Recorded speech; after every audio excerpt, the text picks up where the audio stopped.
ఆంధ్రవాణి కింద చెప్పి జాషువా గారు చెప్పారు. అంటే ఈ దేశంలో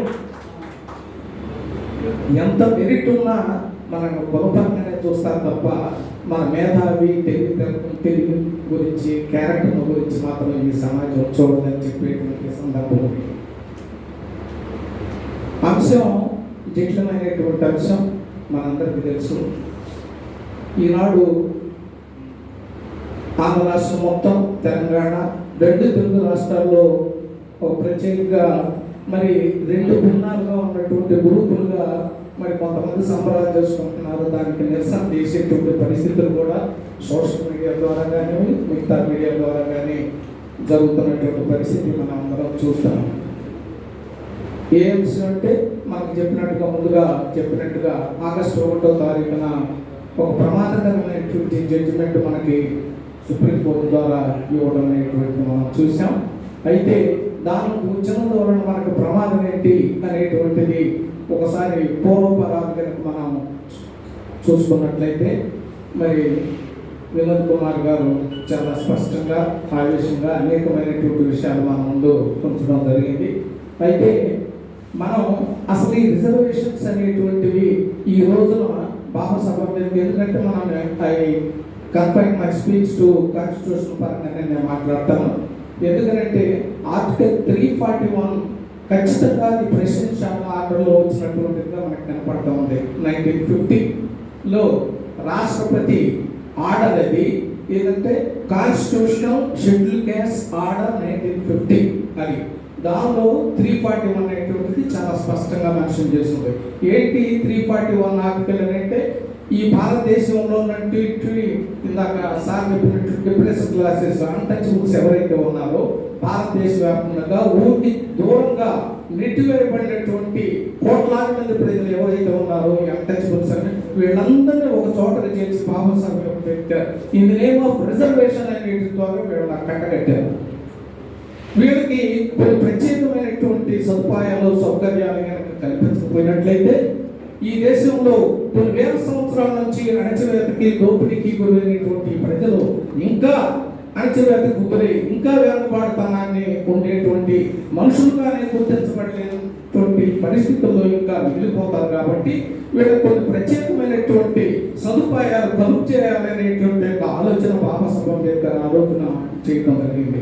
అయితే దీనిలో తీసుకొచ్చినటువంటి అనేక రాష్ట్రాల్లో అనేకమైనటువంటి మహారాష్ట్రలో మహాసు, చమర్సు, మాంసు, బంగీసు, ఇక్కడ తీసుకుంటే మన ఆంధ్రాలో తీసుకుంటే మాలామానిక ఇట్లాంటివన్నీ తమిళనాడులో తీసుకుంటే రకరకాల ఈ అన్టచబుల్స్ మొత్తాన్ని ఒక కేటగిరీకి తీసుకొచ్చి ఈ రిజర్వేషన్ రూపంలో పెట్టడానికి కారణం not only reservations in the employment education, కేవలం ఉద్యోగం చదువుకోవడంలో మాత్రమే కాదు. బాబాసాహెబ్ అంబేద్కర్ యొక్క ఆయన యొక్క దూరదృష్టి ఏంటంటే విశాలమైనటువంటి దృష్టి ఏంటంటే వీళ్ళంతా ఒక కట్టగా ఉన్నట్లయితే వాస్తవంగా ఈ రిజర్వేషన్ కనుక లేకపోతే మహారాష్ట్రలో ఉన్నటువంటి మహాసేవలో మనకు తెలియదు, చమసేవలో మనకు తెలియదు, ఉత్తరాఖండ్లో ఉన్నటువంటి చమస్ తెలియదు, మాంస్ తెలియదు.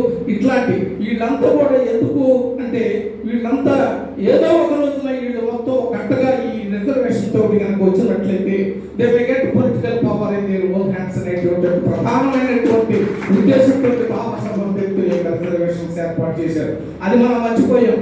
కేవలం ఇది it is confined only employment education అనేటువంటి దానికి మాత్రమే దీన్ని అన్వయించుకుంటా ఉంటాం. ఇది చాలా ప్రమాదకరమైనది.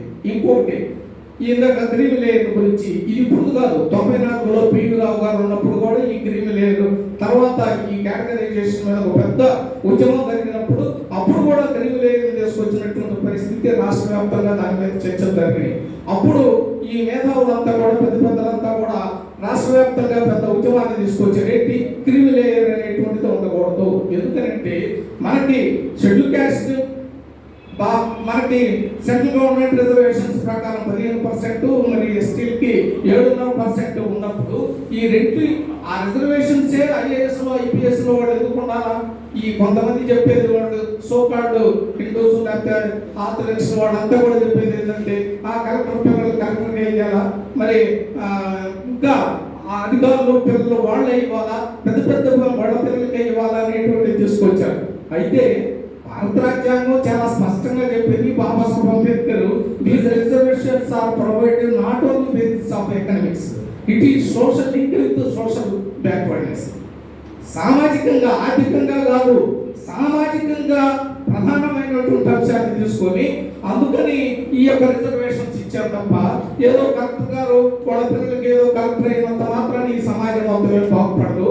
అయితే ఇక్కడ మనం గుర్తించాల్సింది ఏంటంటే అక్కడ 15% ఎస్సీస్ రిజర్వేషన్స్ ఇచ్చినప్పుడు ఐఏఎస్ ఐపీఎస్ లో 2% వస్తుందనేటువంటిది ఒక సెన్సస్ లో చెప్పారు.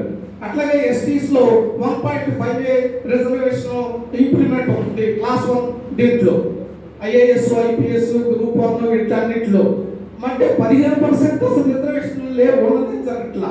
మీరు అది కూడా వద్దనంటే అసలు జీరోనే ఉంటారు. అందుకని అప్పుడు ఏమనేటువంటి ప్రతిపాదన తీసుకొచ్చారంటే ఈ రిజర్వేషన్స్ అనేటువంటివి ఇది to uplift the backward people into the equal at par with the upper caste people అనేటువంటి యొక్క ప్రతిపాదన తీసుకొచ్చారంటే ఈ యొక్క రిజర్వేషన్స్ కలెక్టర్లకి వీళ్ళందరికీ ఎందుకు ఇస్తున్నారు వాళ్ళ పిల్లలైనా కూడా అంటే వాళ్ళ కోసం కాదు, ఇది వాళ్ళ కమ్యూనిటీ ఎవరైతే ఉన్నారో వాళ్ళని పైకి తీసుకురావడం కోసం ఈ రిజర్వేషన్స్ ని కల్పించారు అనేటువంటిది బాబాసాహెబ్ అంబేద్కర్ యొక్క ఆలోచన. అందుకని అది కూడా లేదనంటే అసలు 0% రిజర్వేషన్స్ క్లాస్ దాంట్లో ఉంటాయి. ఎక్కడ అప్లై అవుతుంది మీకు 2000లో కనుక తీసుకున్నట్లయితే అప్పుడు దేశవ్యాప్తంగా సెంట్రల్ గవర్నమెంట్ ఎంప్లాయీస్ వీటన్నిటిలో కనుక తీసుకుంటే క్లాస్ 4లో 100% రిజర్వేషన్ అప్లై అవుతుంది. క్లాస్ 4 కింద దాంట్లోనే ఈ మిగతా క్లాస్ 3 క్లాస్ 4 ఈ పైన ఉన్నటువంటి క్లాస్ 1 ఐఏఎస్ వీటిలో అసలు రిజర్వేషన్ ఉన్నదాన్ని పూర్తిగా అవగాహనటువంటి పరిస్థితి దానిలో ఉన్నదన్నమాట. అందుకని ఇప్పుడు మనం ఆ గ్రీకులేజ్ అనేటువంటి పదం దానిలో మనం దాన్ని తీసేయాల్సినటువంటి మనం ఒక పోరాటం చేయాల్సినటువంటి అవసరం మనకు ఉన్నది. ఎందుకంటే ఖచ్చితంగా ఆ మేర కూడా రిజర్వేషన్స్ అమలు కాదని